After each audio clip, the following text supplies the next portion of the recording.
Kenalkan, nama saya Benandi Zaintama. Saya merupakan student dari Activate Full Time Data Science Batch 1. Pada sesi kali ini saya ingin mempresentasikan final project dari saya, yaitu sebuah sistem sebuah model untuk Indonesian Sign Language, jadi interpreter bahasa isyarat bahasa Indonesia. Lalu ada nanti konten dari presentasi ini adalah overview mengapa saya memilih topik ini, tipe-tipe bahasa Indonesia, penelitian yang sudah berlangsung mengenai sign language interpreter ini, deep learning model yang saya pakai nanti, dan metode dan material, serta nanti ada demo dari hasil dari model saya. Lalu mengapa saya memilih topik ini? Pertama, 8,56% populasi di Indonesia merupakan penyandang disabilitas, atau sekitar 21 juta orang di Indonesia merupakan penyandang disabilitas, dan 3,4 juta orangnya itu merupakan tunawicara, dan 2,5 juta orangnya merupakan tunarunggu. Jadi saya ingin mencoba sebenarnya permasalahannya cukup simple. Jadi saya ingin membantu orang penyandang disabilitas bisa berkomunikasi, khususnya tunarunggu dan tunawicara. Jadi mereka bisa berkomunikasi dengan orang yang bukan penyandang disabilitas di kehidupan sehari-hari. Nah, tipe-tipe bahasa isyarat itu di Indonesia ada dua, yaitu ada Bisindo dan Sibi. Bedanya apa? Kalau Bisindo itu dia berkembang alami di komunitas tunarunggu, dan Sibi itu dia didevelop oleh pemerintah. Jadi dan diresmikan oleh pemerintah. Jadi bahasa isyarat yang resmi adalah Sibi.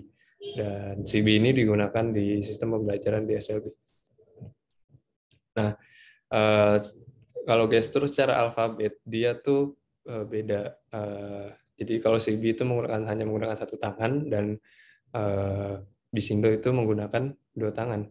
Walaupun pada saya sudah melihat di kamus CB dalam mempresentasikan gestur, mempresentasikan bahasa lisan menjadi gestur, itu beberapa menggunakan dua tangan. Penelitian yang membelakangi proyek ini. Jadi kalau di Indonesia beberapa hari yang lalu saya sudah membaca beberapa paper, dan yang kebanyakan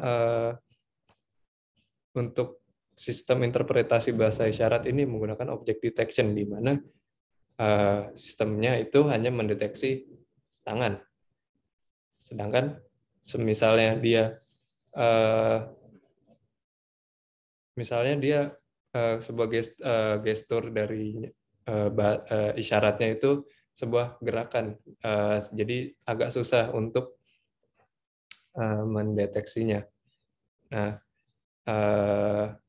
jadi beberapa penelitian di luar seperti di Cina dan di India itu mereka menggunakan model CNN LSTM. Nah, model CNN LSTM ini mereka menyatakan performanya cukup bagus dan akurasinya juga bagus. Jadi konsepnya pada project ini saya menggunakan model CNN LSTM. Jadi CNN LSTM ini sangat umum dipakai di bahasa isyarat, rekognisi bahasa isyarat. Layer CNN itu digunakan untuk mengekstraksi key point dari gambar, dalam hal ini tangan dan lengan kita. Lalu layer LSTM itu digunakan untuk memprediksi sequence sequence ini sequence ini mengklasifikasikan gestur apa sih, itu konsepnya. Nah, karena sign language itu sebenarnya movement dari tangan dan tidak ada hubungannya dengan background, jadi kita bisa hanya mendeteksi tangan saja, maksudnya tangan, badan, muka sebenarnya tidak perlu. Nah, saya menggunakan MediaPipe framework untuk menggather key points dari tangan dan badan. Nah, kurang lebih seperti ini contohnya. Nah, sebenarnya Lalu saya menggunakan Mediapub Holistic API. Jadi ini output dari API ini sebenarnya seperti, jadi key points-nya itu sebenarnya hasil dari modeling si CNN yang ada di API tersebut. Jadi kita dalam merekam karena sudah ada model CNN-nya, nanti model LSTM-nya dibangun di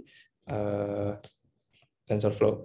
Saya ini karena datasetnya saya bikin sendiri, saya menerikan beberapa gestur menggunakan webcam, dan tiap gestur itu saya rekam 30 frame, 30 frame, dan ya untuk membuat model saya menggunakan TensorFlow, dan hasil modelnya itu untuk model LSTM yang sangat simpel dan dengan bantuan MediaPipe itu sangat lumayan bagus walaupun tidak terlalu stabil, dan loss-nya itu juga cukup rendah.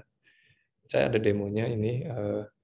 Jadi yang sebelah kiri itu merupakan probabilitas dari kelasnya yang diprediksi, dan yang banner biru atau yang atas itu merupakan hasil prediksinya. Jadi yang paling baru, gestur paling baru itu maksudnya 6 kata yang paling terakhir itu merupakan hasil prediksinya. Nah, kurang lebih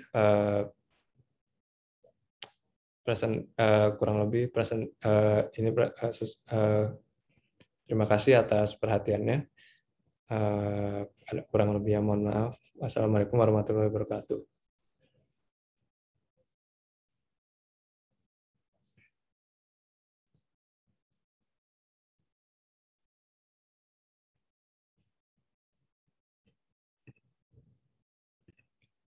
Oh ya, saya menjelaskan. Jadi disclaimer, saya hanya karena prediksi modelnya yang paling cocok.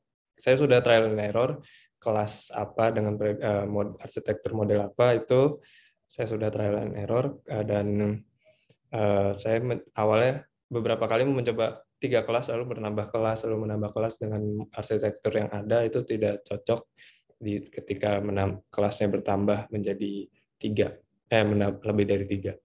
Nah, untuk gestur ABI ini sebenarnya sesuai harusnya harusnya huruf, tapi saya karena lebih dari 3 itu tidak cocok, jadi huruf belakang saya Y, jadi saya coba menggesturkan huruf Y, dan sisanya itu sesuai dengan kamus CB yang ada di Kemendikbud. Terima kasih.